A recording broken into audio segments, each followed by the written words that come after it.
My girlfriend and I recently moved into our new house. It's honestly the home we've been dreaming of, the perfect fit for us. We have a cat named Bella whom we rescued together, so everything felt perfect when we first moved in. The only downside at first was the house to our right.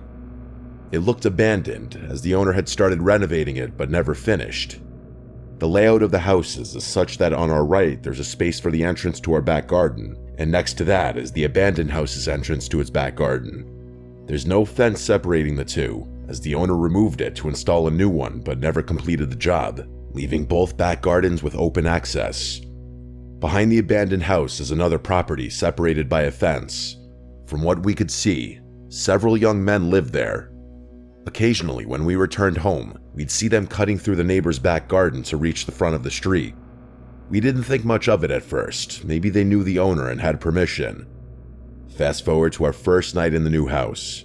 We were sitting in the back garden, enjoying the space, and looked up at the houses behind us, just out of curiosity. That's when we noticed a man staring blankly at us from a window. He wasn't hiding it, he made it very obvious.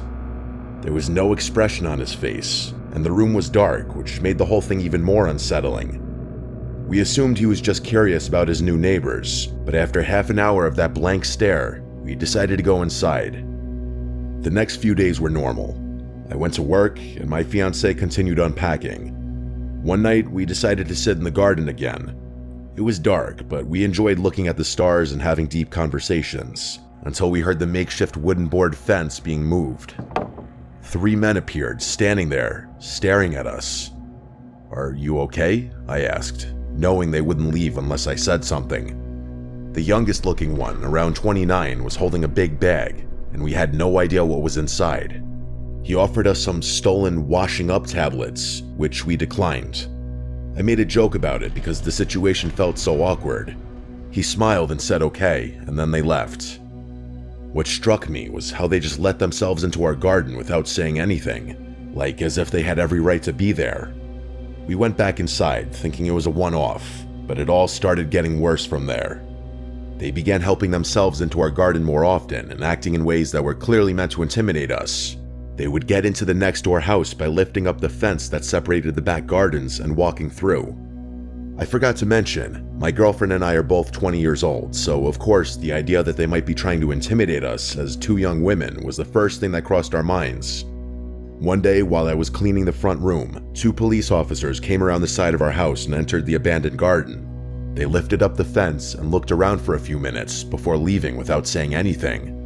I thought it was strange, but continued with my day, assuming maybe the people next door were trouble. A few days later, the police knocked on our door. They explained that the house behind us was now vacant. The men had been kicked out for antisocial behavior, apparently not just towards us, but with other neighbors too. Honestly, we were relieved. Even though they hadn't physically done anything yet, it meant they wouldn't get the chance to escalate things. We continued settling into the house, but one day, while I was in the bath, I heard a loud bang outside. I quickly got dressed and ran to find my girlfriend. I found her recording something from our spare bedroom window, which faces the garden of the now empty house. I asked what was going on, but she shushed me. After a moment, she explained. A man we had never seen before pointed up at our bedroom window, and when she noticed him, he sprinted full speed toward our house. He tried our door handle on the way past, then ran back into the garden, threw the broken fence up, and started banging on all the windows of the empty house. We called the police immediately. They came, watched the video, took a statement, and left. We were shaken. Why would they try our door handle and then break into that house? What was he planning? A few nights later, while we were in bed, we heard whistling. The kind of whistle men use to harass women. It was 2:16 a.m. We listened quietly, and then heard someone tapping on our window. Terrified, we checked the cameras, but for some reason, they didn't record anything. Whoever it was must have left shortly after because the noises stopped. We were too scared to sleep, so the next day, we went to my mom's and stayed the night. When we returned the following morning, we noticed our Ring doorbell had been removed and placed on the floor. The SD card was gone. Someone had clearly come back, and we knew who it was. Who else would do that? We called the police again, and they told us to keep all the doors and windows locked. The woman on the phone even said that the removal of the camera could be a sign that they were planning something, which terrified us even more. But at least she was honest. The whistling, banging, and attempts to re-enter the house continued for weeks. We made multiple police reports. They never tried our door again, so we hoped it was over. But 3 weeks later, while in bed watching funny clips from our camera, we checked the live feed. That's when we saw a man outside, wearing a black mask covering his mouth and nose, with his hood up, standing in front of our garden with his arms spread wide, like he was imitating Jesus on the cross. He stared up at our bedroom window with his head tilted. We froze. At the time, we had moved the camera inside the house, so it didn't record. We were so shaken we didn't even think to screen record. He then spoke, but we couldn't hear what he said. Then he turned around, walked to the opposite side of the street, and just stood there, staring at our house for about 30 minutes. We called the police again. They said it wasn't illegal to stare at someone's property and dismissed the whole thing, even when we told them what he did on our lawn. They made us feel like we were overreacting. We couldn't sleep for days. Any noise outside terrified us, even normal ones. Then, one night at 2:52 a.m., we got a notification. I woke my girlfriend and said, "Someone's outside, I know it. Please check the camera." She did, and there they were. 2 masked men coming from the side of our house, shining flashlights into our windows. One of them, the same man who had been harassing us, was holding what looked like a crowbar. Why us? What was the point of this? For days on end, he would stand across the street, pointing, waving, or shouting things up at our window. Every time we looked, he would stare blankly at us. It was clearly meant to scare us, and it worked. We kept contacting the police, but they've done very little. The harassment continues. We've got cameras now, and we record everything, but we feel powerless. Just earlier today, he stood outside again, staring up at us. We got it on video, and we're absolutely terrified, but we'll update if anything else happens.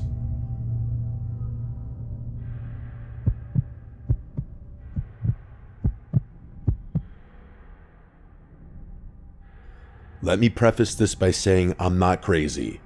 I know how this is going to sound. Paranoid, unhinged, delusional, but I swear everything I'm about to tell you actually happened. It started with a face, or more accurately, faces that all looked just slightly off. 3 months ago, I ended a relationship with my ex Caleb. We'd been together almost 2 years, and the breakup was long overdue. Caleb wasn't violent or anything, he never hit me, but he was controlling and possessive in that low-key and calculating kind of way. Perhaps the worst kind of way. He'd do things like track when I'm on my phone and quiz me on things I'd done that day to see if I'd give the same answer twice. After I left him, I changed my number, disabled my social media, and even moved apartments. I thought I was in the clear. Then came the barista. It was a Tuesday morning. I stopped by this little hole-in-the-wall coffee shop near my new place. I'd only been there once or twice. As I stepped up to the counter, the barista, a girl about my age, smiled at me, but something about her expression made me pause. She tilted her head and said, "Good morning, sunshine." I froze because that was Caleb's nickname for me. It was not a common one. He used to say it sarcastically whenever I was upset, like, "What's wrong, sunshine?" He enjoyed pushing buttons. I brushed it off, maybe it was a coincidence, but then it happened again. A few days later, I took a rideshare to work. A different driver than usual, older guy, maybe in his 50s.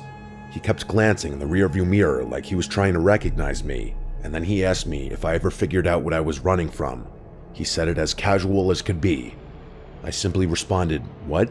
And he just chuckled and shook his head, like I was in on some joke. Caleb said that to me once. After I told him I needed time to figure myself out, he leaned in, dead serious, and asked, "Ever figure out what you're running from?"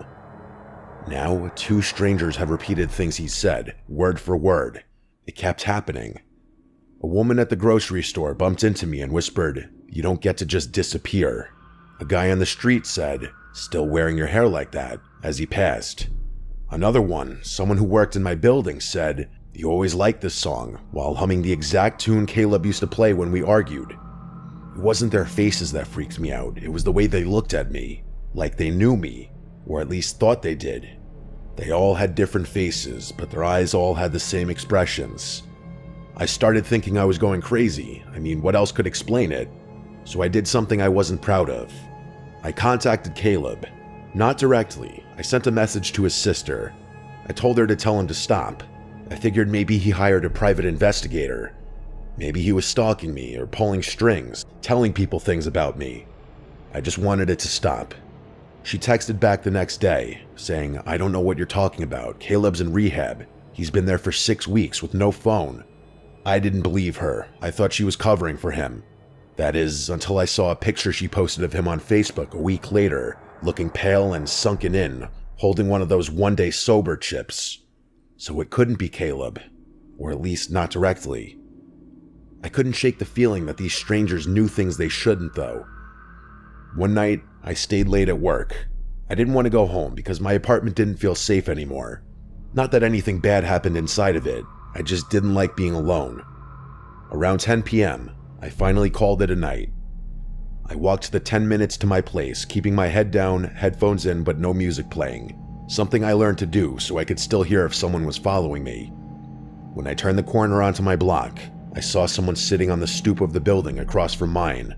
A young man with his hoodie up but his head down. I almost ignored him until he spoke. He said, "Cold out tonight, huh, sunshine?" I stopped walking. He didn't look at me, he just stared at the sidewalk like he was reading something on it. I slowly walked past and didn't say a word. When I reached my building, I went upstairs and locked every bolt on the door. I sat on the couch for hours, just listening to nothing. Eventually, I fell asleep. The next morning, I woke up to find my doormat flipped over. That might not sound like a big deal, but I live alone, and the door to my unit is on the top floor. You don't just accidentally walk by my place. The underside of my mat had something scribbled in pen. It said, "You can change your face too if you want, but I'll still recognize you." I didn't know what it meant, but I still threw up. That day, I booked a hotel for the weekend. I left my apartment without packing anything. I didn't feel safe even grabbing clothes, I just needed to be somewhere crowded. The hotel clerk gave me a room on the 4th floor. It was small, quiet, and kind of stuffy, but it felt safe. But only until around 2 a.m., when someone knocked on my door. There were 3 slow knocks. I sat up in bed and waited. They knocked again eventually. I peeked through the peephole, and it was a woman, maybe in her 40s. Her face was totally blank and expressionless. She was just staring straight at the door. She didn't say anything, so I didn't make a sound, and eventually she left. It was one of the most disturbing things I'd ever seen. The next morning, I asked the front desk if someone had come by to my room. They said no one should have been up there, especially that late. All the rooms on my floor were vacant. That's when it clicked. These weren't random people. They were being sent and fed my details. They were given phrases Caleb used. But if it weren't Caleb, who would do it? And why? I thought about Caleb in rehab, about his obsession with control and making sure I was never fully gone. He didn't need to be the one knocking, he just needed to send others to do it. So I started digging, and there was one conversation I remembered from months before the breakup. Caleb talking about a forum he was on, a place where people shared tactics. He made it sound like it was for productivity or self-improvement. I don't remember the name of it. Honestly, I don't think he ever gave me the name. But in retrospect, it sounded like some creepy, cultish roleplay crap, except it's happening to me for real.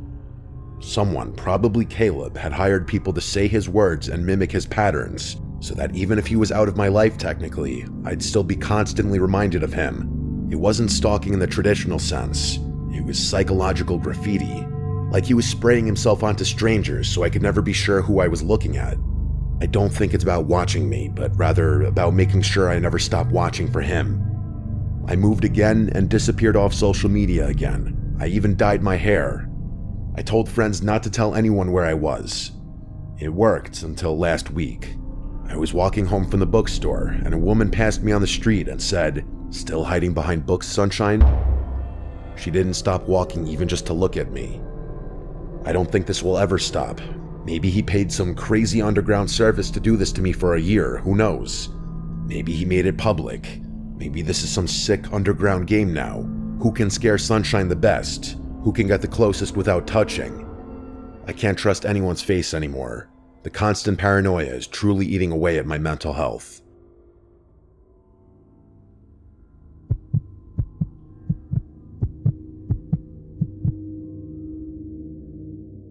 My family is a group of homebodies that don't travel, so everyone was surprised when my aunt proposed a trip to one of Michigan's Great Lakes. We agreed, wanting to create new memories together. My cousin booked a spacious Airbnb that could somehow accommodate all 18 of us, which felt like a miracle considering the price. The house sat right on the beach, with gorgeous lake views that stretched for miles, almost like an ocean. Most of us claimed rooms in the main house, but because of our large group, some of us were placed in a second building directly behind it, a 2-story garage with bedrooms upstairs. My 3 cousins and I were assigned to sleep there. At first, we didn't think much of it. We spent most of the first day enjoying the hot tub, relaxing on the beach, and soaking in the scenery. It wasn't until night that we entered the garage for real. The space was outdated and neglected, with carpeted bathrooms that smelled like mold, stained bed linens, and a poorly secured latch on the door. Clearly, the cleaners focused on the main home and ignored the garage. My cousins were grossed out and refused to sleep on the beds unless we washed the sheets, so I suggested we do laundry. The machines were small, so we could only do 1 set of bed sheets at a time, and it was obvious we'd be up late. We passed time upstairs, waiting for the first load. My cousin Maria complained about how we got stuck with the worst place, and as she spoke, I started to feel uneasy, like something bad was coming. I've had this feeling before, a rare kind of intuition that usually ends in a nightmare or something worse. I told my cousins to stay alert, and they listened, especially since we'd all experienced a break-in before when we lived in Detroit. Around midnight, the bell rang from the first floor, signaling the wash was done. I went downstairs alone, swapped the load into the dryer, and brought up the clean-smelling sheets. When my cousins saw how clean they were, they wanted their bedding washed too, so I kept going up and down between cycles doing everyone's sheets. At around 2:37 a.m., we were finally done. We made the beds and were too tired to stay up any longer. My cousin Nikki insisted we leave the light on, and while they all fell asleep quickly, I stayed up doing some schoolwork on my phone. I'm a light sleeper, something that stuck with me since the break-in, and I remained hyper-aware of my surroundings even while half asleep. Then, around 3 a.m., a loud bang hit the garage door, like someone had thrown their body against it. I sat up, startled, but my cousins didn't move. I tried telling myself it was just wind, though the noise was too heavy for that. Still, I stayed quiet and tried to sleep. But then it happened again, same deafening crash, this time shaking the garage door. The building trembled from the impact. I was fully awake now, watching the lamp-lit room as my cousins continued to sleep. No animal or gust of wind could cause that. 20 minutes later, the third boom hit. The garage shook again, and finally, 2 of my cousins bolted upright. I asked if they heard that, already knowing the answer. Nikki asked what that was, and I said I don't know, but this is the 3rd time I'm hearing it. We all agreed no wind could cause that sound. Nikki suggested texting her mom, my aunt, so we did. It was 4:11 a.m. when she responded, realizing something serious must be going on. She woke my uncle, who ran outside to check the property. We stayed upstairs, too afraid to move, until we heard knocking. It was my uncle at the door, and when we opened it, we saw him standing there with my dad and a few of our older male cousins. That's when I knew it was serious. There was no wind, no one playing around. My uncle told us to grab our things that were going to the main house. Then he said there was someone on the property, and that's what made my heart sink. I threw everything into my suitcase, and we all rushed out of the garage. Once inside the main house, most of the family woke up from the noise and commotion. We sat in the living room, trying to piece it all together. I told them about the first 2 loud crashes, and my cousins confirmed the third. My aunt explained that when my uncle went out to investigate, she followed him. He shouted "hey" at someone standing behind the garage. The door to the main house slammed behind her right then, and there was no wind to explain it. She feared someone might have slipped into the house, so she ran to wake my dad and cousins. After searching, no one else was found inside. Then my uncle described what he saw. A man stood behind the garage, not hiding or moving, but staring like he wanted to be seen. When my uncle called out, the man didn't flinch. He simply walked away and vanished, not into the darkness, but into thin air. The leaves on the ground didn't crunch, and there were no footsteps left behind. My uncle's not someone who makes up stories either. He's a serious, logical man, which made everything scarier. My brothers added that they found 2 jester cards, one in the main house and one in the garage. The one in the garage was twisted and demonic looking. One cousin pointed out that jesters symbolize mockery, and the loud sounds happened around 3 a.m., the so-called devil's hour. It was as if we were being taunted. My uncle had even checked for footprints, but saw only his and my cousin's, not the man's. Another cousin drove down the road during the incident to try and spot someone fleeing, but found no one. That day, no one returned to the garage. We squeezed into the main house, on floors, couches, anywhere there was room. My mom gave up her bed so we could sleep more comfortably. On the second night, she slept on a couch by the large windows and woke around 4 a.m. to footsteps on the porch. She didn't dare open her eyes. She was afraid of seeing someone looking in. Then she heard someone trying the basement door. It had a weak lock, and my brothers and male cousins were sleeping down there. The door rattled as someone tried to break in. My mom rushed to the basement, but by the time she reached the beachside entrance, no one was there, and all the boys were still fast asleep. That was our last night. Though we planned to stay until Tuesday, we left Monday instead. On the way home, we couldn't stop talking about what had happened. When my mom found out I had been going downstairs alone during laundry, she theorized that someone might have been watching me and thought I was alone in the garage. The time between my last trip downstairs and us going to sleep lined up way too well with the banging sounds. Theories started to form. Some of us thought it was a neighbor trying to scare us off. Others believed there was something paranormal, especially because of the jester cards. My aunt pointed out that a normal person would have run when my uncle spotted them, but this man didn't run. He just watched and disappeared.